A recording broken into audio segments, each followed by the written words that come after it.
श्री स्वामी समर्थ. कसे आहे सगळे? मजेत? आम्ही पण मजेत. तर आज एका माझ्या नवीन व्लॉगमध्ये तुमचं स्वागत आहे. आणि मी आज तुमच्यासाठी विषय घेऊन आलेले आहे की पितृदोष म्हणजे काय आणि त्यावरील उपाय काय हे सांगणार आहे.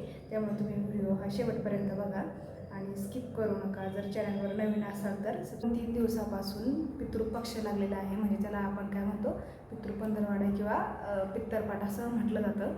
आणि तर या दिवसामध्ये आपले जे पूर्वज आहे त्यांना एक दिवस आपण अन्न देतो, म्हणजे त्यांचे पित्र घालत असतो, त्यांना एक दिवस जेवण्याचा अधिकार असतो.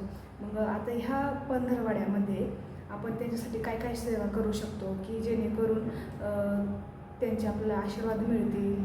पितरांना सद्गती मिळणे खूप गरजेचं आहे. जर सपोज घरामध्ये एखादी व्यक्ती आजारपणाने गेली किंवा ॲक्सिडेंट झाला किंवा काहीतरी भांडणामध्ये किंवा आत्महत्या वगैरे केलेली असेल, तर हे जे काय असतं त्यांचा आत्मा असा हा खालीच फिरत असतो, म्हणजे त्यांना मोक्षप्राप्ती नसते. आणि ज्यावेळेस त्यांना त्रास, म्हणजे जो त्रास झालेला असतो ना, की ते आपल्याला पण त्रास देत असतात आणि आपल्याला हे समजून येत नाही. तर पितृदोष म्हणजे काय असतो? आता तुम्हाला वाटेल की माझे आईवडील आहे, आजी आजोबा आहे, मग आमच्या घरामध्ये कसा पितृदोष राहील ना.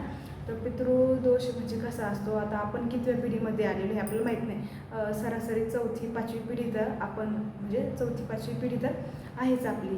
पण मग आपले चुलते असो किंवा चुलती किंवा आजी वगैरे किंवा पणजोबा वगैरे हे जे गेलेले असतात ना घरामध्ये, ते आपले पूर्वज असतात आणि ते पण आपल्याला त्रास देत असतात.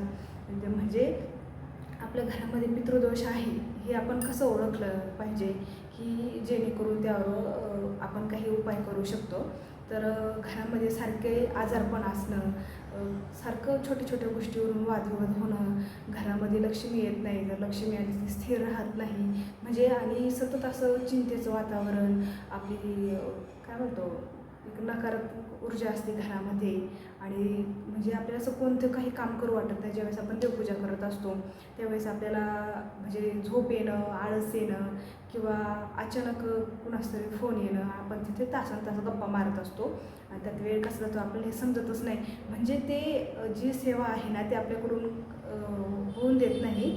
कारण ज्यावेळेस आपण सेवा करतो घरामध्ये, जी निगेटिव्ह एनर्जी आपल्या आसपास असते, आपल्या घरामध्ये असते, तिनं आपल्या मनावर असं ताबा मिळवलेला असतो ना की नाही, काही नाही करायचं, आता कशाला करायचं, म्हणजे ती सेवा होऊन देत नाही आपल्याकडून. आणि त्यामुळे मग घरामध्ये सारखे वादविवाद, क्लेश वाढतच जातात.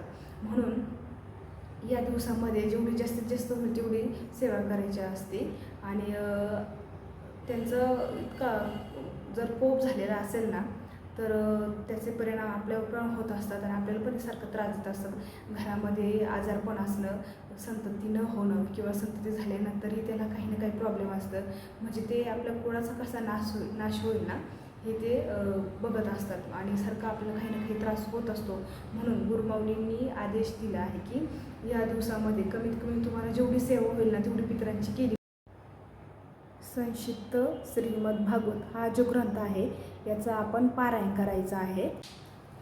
हा जो ग्रंथ आहे हा आहे संक्षिप्त श्रीमद भागवत. हा ग्रंथ फक्त दिसायला छोटा दिसतो, पण तो छोटा नाही, याचे खूप मोठा प्रभाव आहे याचा, की हा म्हणजे पितृदोषावरील शेवटचा रामबाण उपाय म्हणजे श्रीमद भागवत. तसं भागवत बघायला गेलं तर खूप मोठं आहे, त्याचं 7 दिवस पारायण करावं लागतं.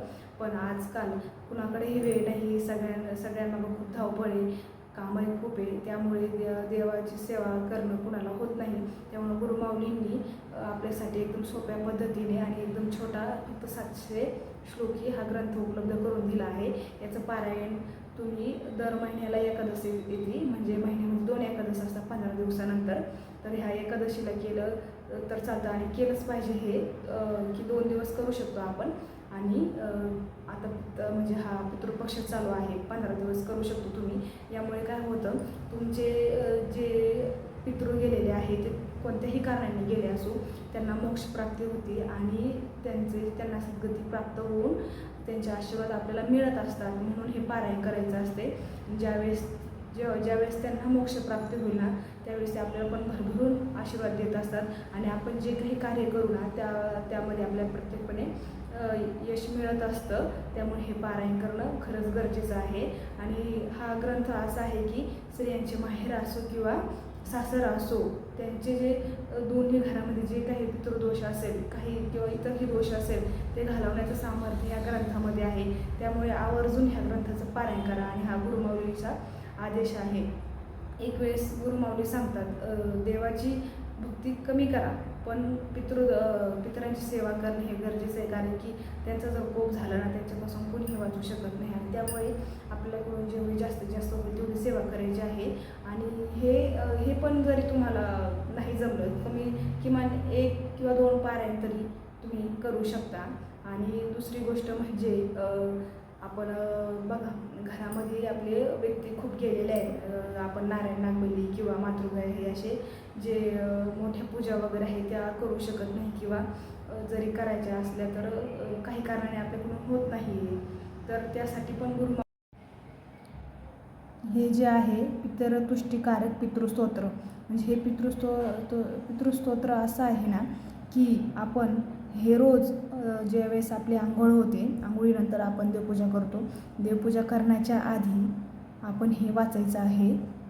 हे बघा किती, फक्त एकदम 5 मिनिटामध्ये वाचून होईल, फक्त एवढंच आहे. आणि तुमच्याकडे जर नित्यसेवेचं पुस्तक असेल ना तर नित्यसेवेमध्ये हे दिलेलं आहे. हे तुम्ही बघू शकता, जास्त काय मोठं नाही, एकदम छोटंसं. हे जे आहे पितरतुष्टीकारक पितृस्तोत्र.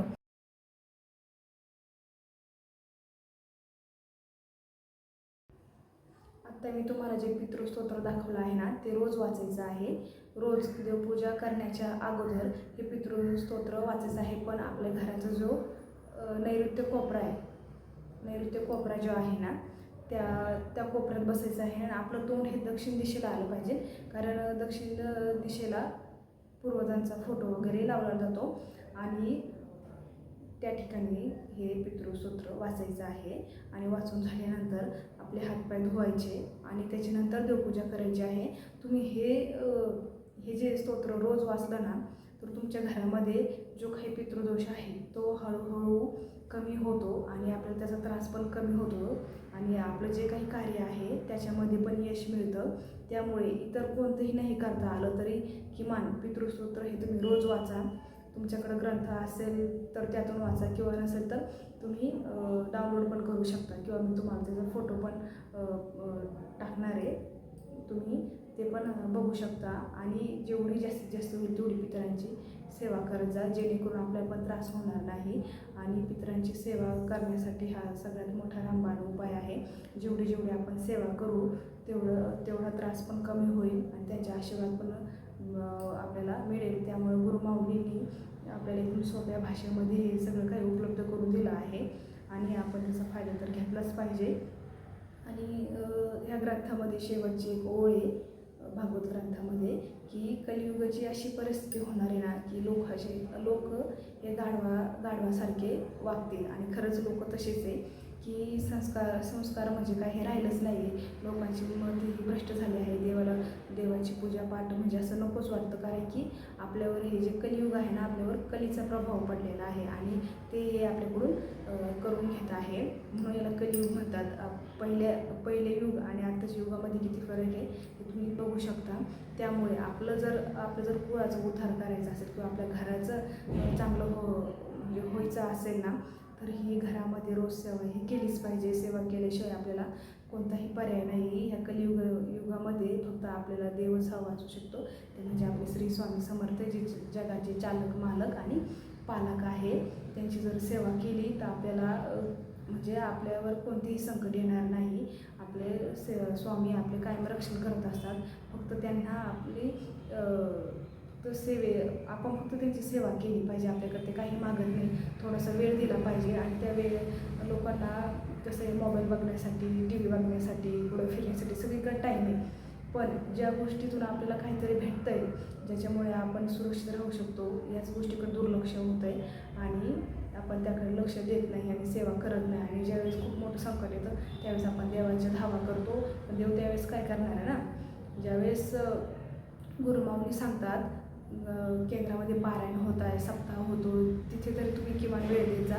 त्यावेळेस आपण त्यांना वेळ देत नाही. म्हणून गुरुमाऊली म्हणतात की तू तेरे काम पे तो मैं मेरे धाम पे, तू मेरे धाम पे तो मैं तेरे काम पे.